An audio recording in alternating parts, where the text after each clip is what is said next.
my computer in the middle of the night and said, the Phoenix Suns just won the championship. The Suns are the favorites, I think. I think Phoenix this morning, argument, best team in the West. Are the Suns instantly title favorites? Yeah, absolutely. Phoenix Suns season is over. The Denver Nuggets are moving on to the conference finals.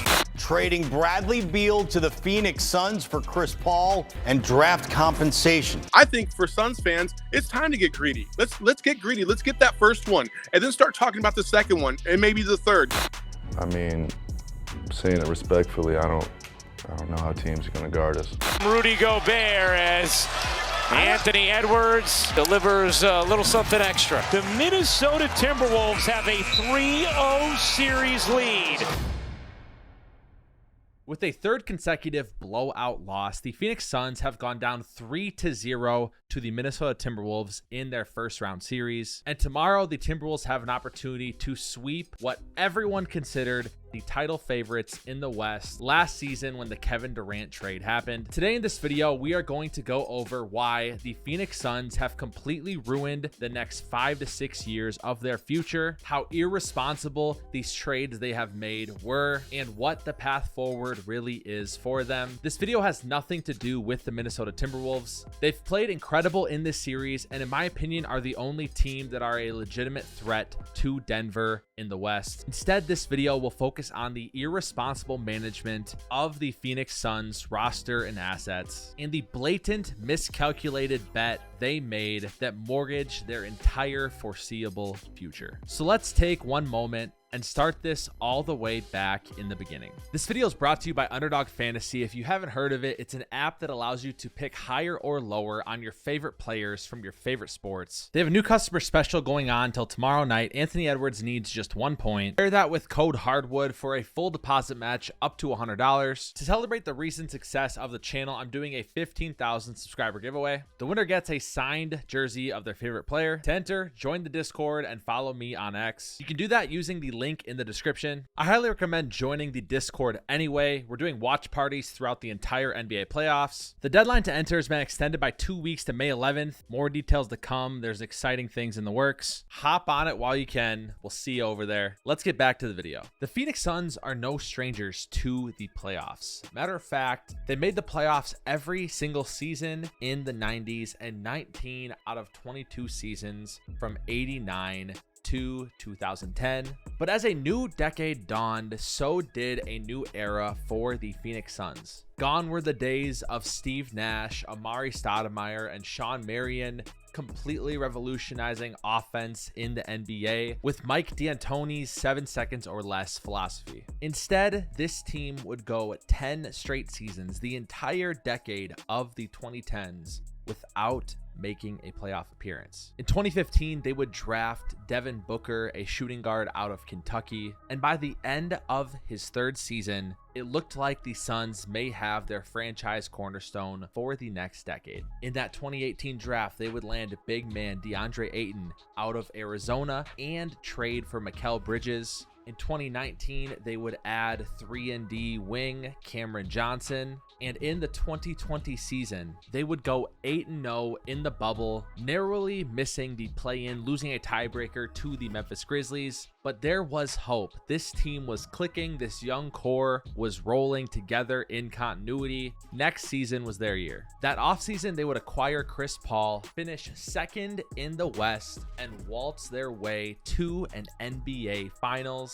Not only did Phoenix finally end their 10-year playoff drought, but they did so in the most grandiose way, making an NBA Finals in their first playoff appearance back. They would lose to Giannis and the Milwaukee Bucks in 6 games, but Phoenix was young. They had Chris Paul, who was 36. However, their core 4 pieces were all under 25 years old. And in the 2022 season, with no major changes in the offseason, the Suns would go 64-18, easily winning the West and becoming just the 26th team in NBA history to win 64 or more games. Morale had never been higher in the desert. After defeating the Pelicans in 6 games, they would lose to a 22-year-old Luka Doncic in 7 games in the Western Conference semis. And although this was a tough loss, getting blown out embarrassingly in Game 7, you're not going to make the NBA Finals every single single year unless you're the Golden State Warriors mid 2010s. Run it back next year, maybe improve a little bit on the edges of your roster. You're going to be just fine. You have plenty of assets available in future draft picks, and your core four are still all 25 and 23. Unfortunately, that's not what happened. The Suns would be purchased by Matt Ishbia right before the trade deadline, the Board of Governors pushing it through, and Ishbia would shock the world just 2 days into owning the team, trading for 34-year-old Kevin Durant,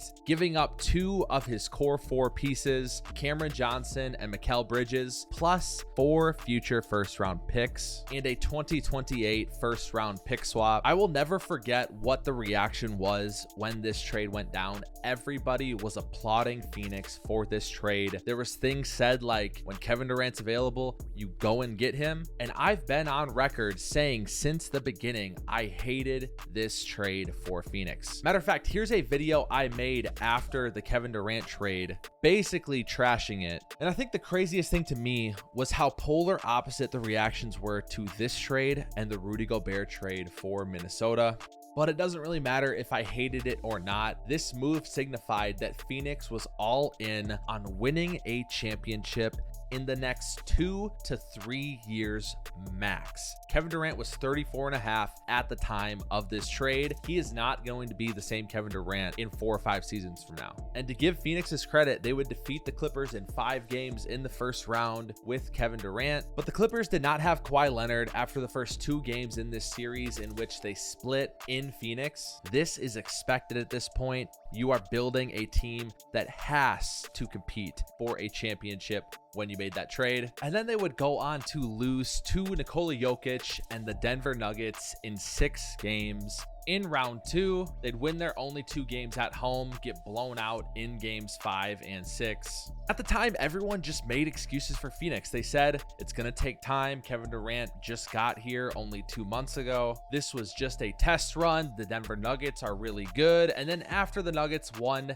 the NBA Finals, more excuses came in. And my whole thing with this is that there are 0 excuses when you make a trade like that and you go all in with future draft capital and your payroll. Making that trade is you saying you are the best team in the West with Kevin Durant and Devin Booker on the same team, and that just was not the case in the 2023 NBA playoffs. The only saving grace at this point is that Phoenix still had some draft capital that if they decide to blow it up, if Kevin Durant became disgruntled, if Devin Booker became disgruntled, they could blow it up, tank, and get them some top 5 picks in 2024 or even 2026. But then on June 26th, just a few weeks after the NBA Finals wrapped up, the Suns would trade for another star, Bradley Beal. Again, everyone loved this trade at the time. They said this was the best move on the board for Phoenix. You're all in. You might as well go all in even more. But let's think about what they gave up in this deal. They gave up the last leverage possible they had for the rest of the decade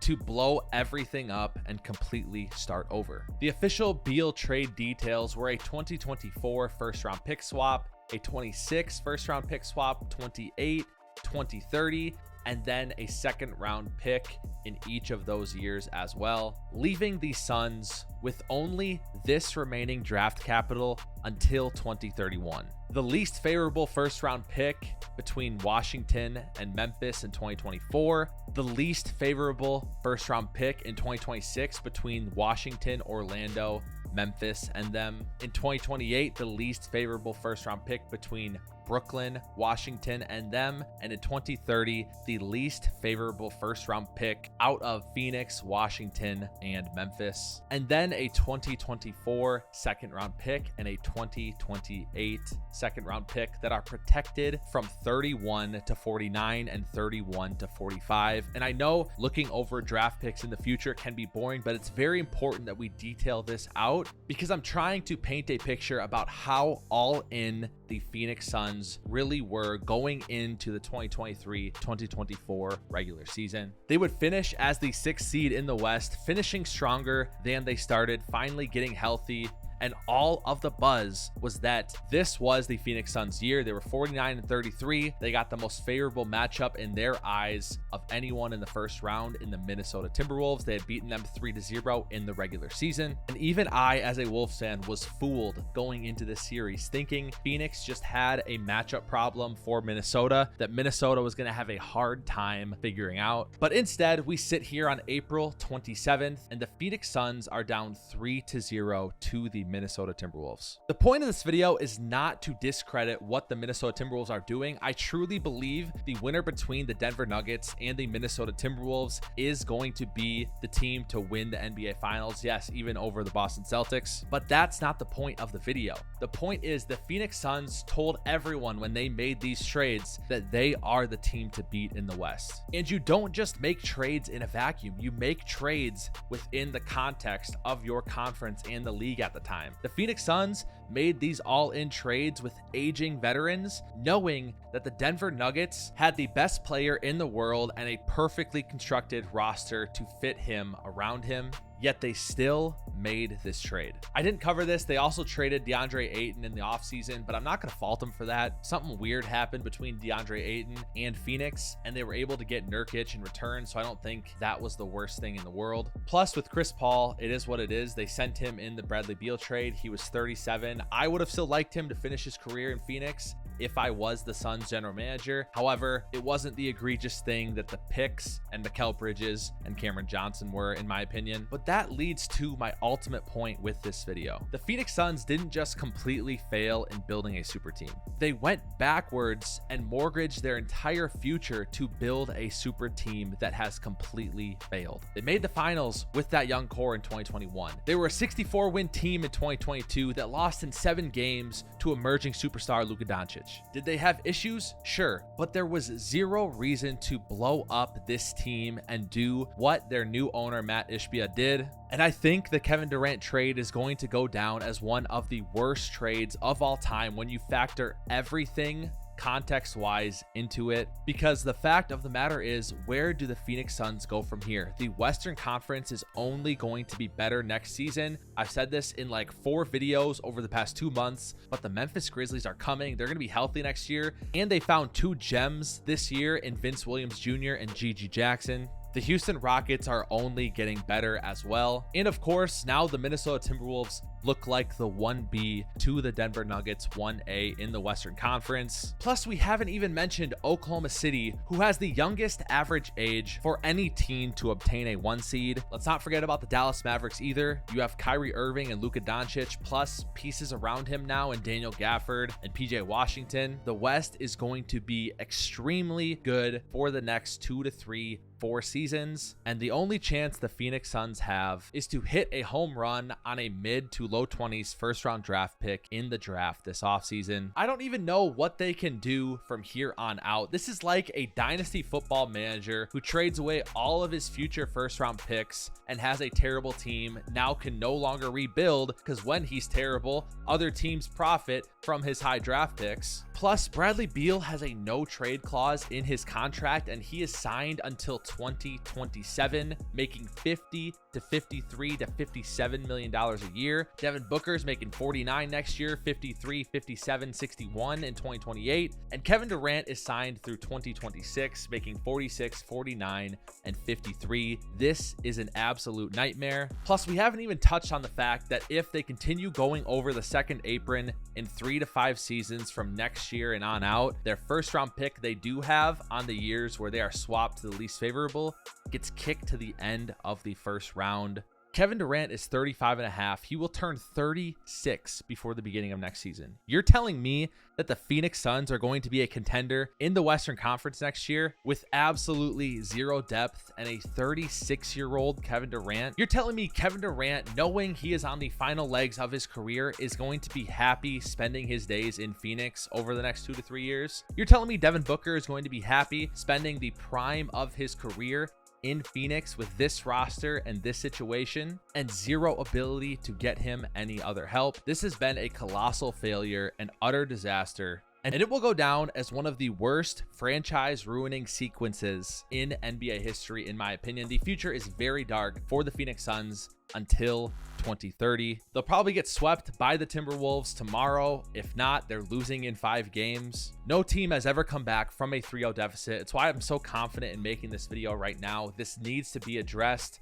and I'm hoping that more people can see this now that they've come up completely empty for the 2nd year in a row. Meanwhile, the Rudy Gobert trade, the worst trade of all time, has made Minnesota the best defensive team in the entire NBA, allowing their 22-year-old star to ascend to superstardom on the national stage in the NBA playoffs. If I'm a Suns fan, I feel absolutely sick. We mortgaged our entire future, gave away all of our young pieces for a mansion that we couldn't afford and was rotting from the inside out.